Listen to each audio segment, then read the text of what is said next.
ಆನೆ ಬಿಡಾರಕ್ಕೂ ತಟ್ಟಿದಂತಹ ಕೊಲ್ಲಿ ಯುದ್ಧದ ಎಫೆಕ್ಟ್. ಆನೆಗಳಿಗೆ ಆಹಾರ ಬೇಯಿಸೋದಕ್ಕೆ ಸೌದೆ ಒಲೆಯ ಮೊರೆ ಹೋಗಬೇಕಾಗಿದೆ.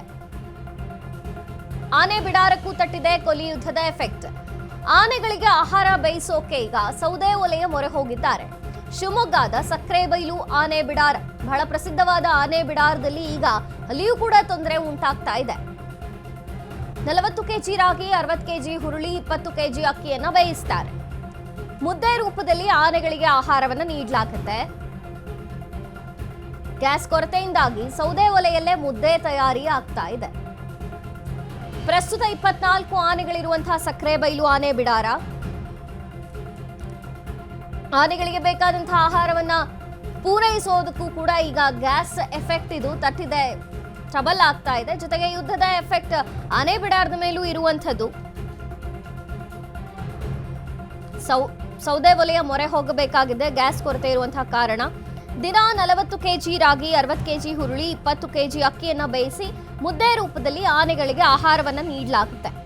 ಆದ್ರೆ ಈಗ ಗ್ಯಾಸ್ ಕೊರತೆಯಿಂದಾಗಿ ಸೌದೆ ಒಲೆಯಲ್ಲಿ ಮುದ್ದೆ ತಯಾರಿಯನ್ನ ಮಾಡ್ತಾ ಇದ್ದಾರೆ. ಪ್ರಸ್ತುತ 24 ಆನೆಗಳಿರುವಂತಹ ಸಕ್ರೆಬೈಲು ಆನೆ ಬಿಡಾರದಲ್ಲಿ ಆನೆಗಳಿಗೆ ಆಹಾರವನ್ನು ಒದಗಿಸೋಕು ಈಗ ಕಷ್ಟದ ಪರಿಸ್ಥಿತಿ ಉಂಟಾಗಿದೆ. ಸೌದೆಯಲ್ಲಿ ಮುದ್ದೆಯನ್ನ ತಯಾರು ಮಾಡಿ ಆನೆಗಳಿಗೆ ನೀಡ್ತಾ ಇದ್ದಾರೆ. ಬಹಳ ಪ್ರಸಿದ್ಧವಾದಂತಹ ಸಕ್ರೆಬೈಲು ಆನೆ ಬಿಡಾರಕ್ಕೂ ಈಗ ಯುದ್ಧದ ಎಫೆಕ್ಟ್ ತಟ್ಟಿದೆ.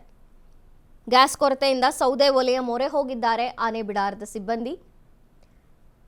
ಸುಮಾರು 24 ಆನೆಗಳಿವೆ ಮತ್ತು ಆನೆಗೆ ಆಹಾರ ಪೂರೈಕೆಯೂ ಕೂಡ ಒಂದು ಸವಾಲಿನ ಕೆಲಸವೇ ನಿತ್ಯ. ಯಾಕೆಂದ್ರೆ 40 ಕೆಜಿ ರಾಗಿಯನ್ನ ಬೇಯಿಸ್ತಾರೆ, 60 ಕೆಜಿ ಹುರುಳಿ ಬೇಯಿಸ್ತಾರೆ, 20 ಕೆಜಿ ಅಕ್ಕಿಯನ್ನ ಬೇಯಿಸಿ ಆನೆಗಳಿಗೆ ಮುದ್ದೆಯ ರೂಪದಲ್ಲಿ ಊಟವನ್ನ ಕೊಡ್ತಾರೆ. ಆದರೆ ಇಷ್ಟು ಪ್ರಮಾಣದ ಆಹಾರವನ್ನ ಬೇಯಿಸೋಕೆ ಈಗ ಬಹಳ ದುಸ್ತರವಾದಂತಹ ಪರಿಸ್ಥಿತಿ ಉಂಟಾಗಿದೆ. ಸೌದೆ ಒಲೆಯಲ್ಲಿ ಆನೆಗಳಿಗೆ ಆಹಾರವನ್ನ ಬೇಯಿಸ್ತಾ ಇದ್ದಾರೆ. ಮತ್ತೊಂದು ಕಡೆ ಸೌದೆಯೂ ಕೂಡ ಈಗ ದುರ್ಲಭವಾಗ್ತಾ ಇದೆ. ಅಷ್ಟು ಈಸಿಯಾಗಿ ಸೌದೆಯೂ ಕೂಡ ಸಿಗದೇ ಇರುವಂತಹ ಪರಿಸ್ಥಿತಿ ಇರುವ ಕಾರಣ ಆನೆಗಳಿಗೆ ಆಹಾರವನ್ನು ಪೂರೈಸೋದೇ ಒಂದು ಸವಾಲಿನ ಕೆಲಸವಾಗಿದೆ.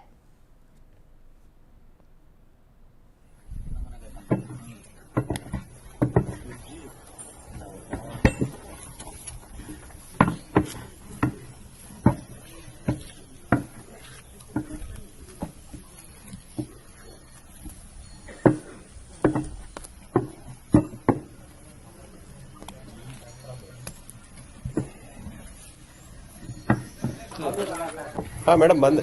ಹಾಂ ಬಂದೆ ಮೇಡಮ್. ಇಲ್ಲಿ ಕ್ರಾಲಲ್ಲಿದೆ ಮೇಡಮ್. ಹೌದೌದು ಮ್ಯಾಮ್. Yes ma'am, S.